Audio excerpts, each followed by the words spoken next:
I still love you like I used to. Still get nervous when you're around me. Well, welcome to another edition of the Patch Bay, where we give you tips and tricks with Pro Tools and other audio programs and products. Today we're going to do something that's quite interesting. We're going to use the elastic audio function in Pro Tools to double a vocal file. Let's say you've got a session going, your lead singer came in, he did a great job singing the lead vocal parts, and you really, gosh, you wish you doubled it so you could use it as an effect to fatten up his vocal part, or to make it just sound, brighter and more there's a lot of things you can do with a vocal double. But he left, he went home, he went back to his state, and there's no way you can get it done. But you need it done because you know it's going to sound better in your mix. You've got to get it out, and you can't bring him back in to do that. So we're gonna use Elastic Audio to create a vocal double effect. So what we've got is the lead singer's lead vocal on this track called Terry, and you can see that we're going to work on these three phrases. And I've created a track called Terry Double just below his lead vocal track, and I'm just going to go in and option. I'm going to use the grabber tool, and I'm going to highlight the part that I want to affect, and I'm going to option grab it, hold the option key down, and then drag it down into the Terry double track and let go, and you'll see that there's an exact copy of it down in that double track. If you listen to it, you'll hear that it sounds like a copy of the same part playing against itself. I still love you like I used to. And it kind of sounds like there's some comb filtering, or maybe it's out of phase. But what we're going to do is we're going to stagger that. We're going to change his inflection to make it sound as if he sang a second vocal part.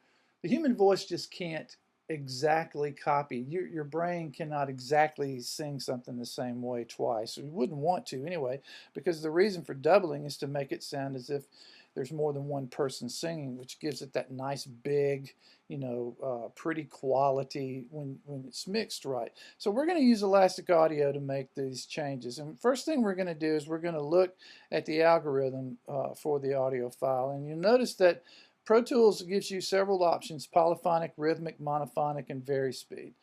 This is a monophonic file. It's only one note being sung at a time.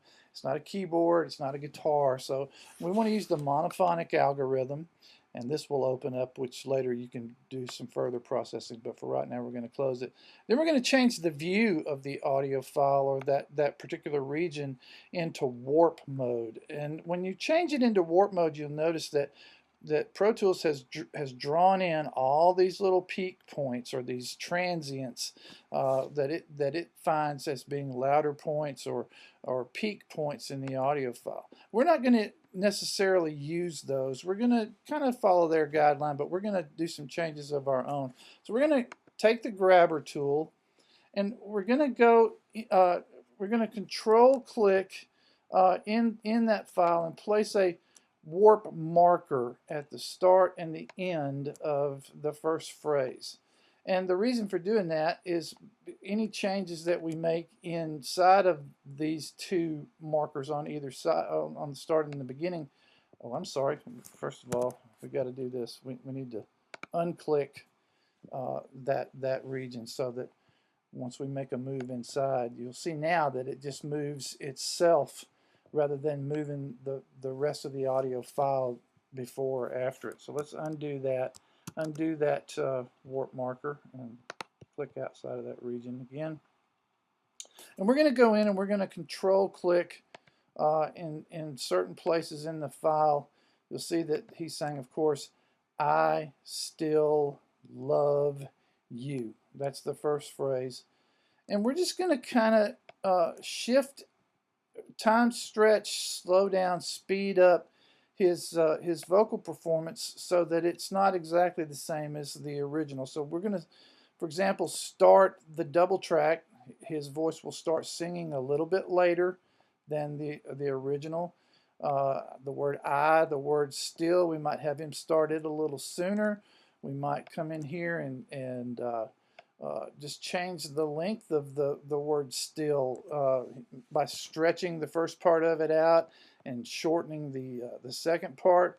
The word love, we'll have it start a little bit later, and then you will have it maybe start a little bit sooner, and we'll have the second half of it be a little bit longer, and the actual ending of it a little bit longer than the original. So let's hear those two played back now solo. I still love you. So now you can hear the changes in the phrasing of how he actually is singing. It sounds as if we could over exaggerate it a bit and have I just undid that marker. We could have him start a lot later there, a lot sooner here. Maybe add another marker in here to further change that phrasing. Stretch this out a little bit. Maybe stretch that out. And let's hear them together now. I still love you. So you can see how it's totally different. Let's hear it with the track behind it. I still love you. We're not going to go through and do the other three phrases, but you can see how it works. So this allows you to double a lead vocal part or an instrument or anything else that you might want to double and make it sound like a convincing double and not like you put a digital delay on it to process it that way. I hope this tip works for you. If you like it, tell your friends, tell them to visit the site. We'll see you next time on the Patch Bay.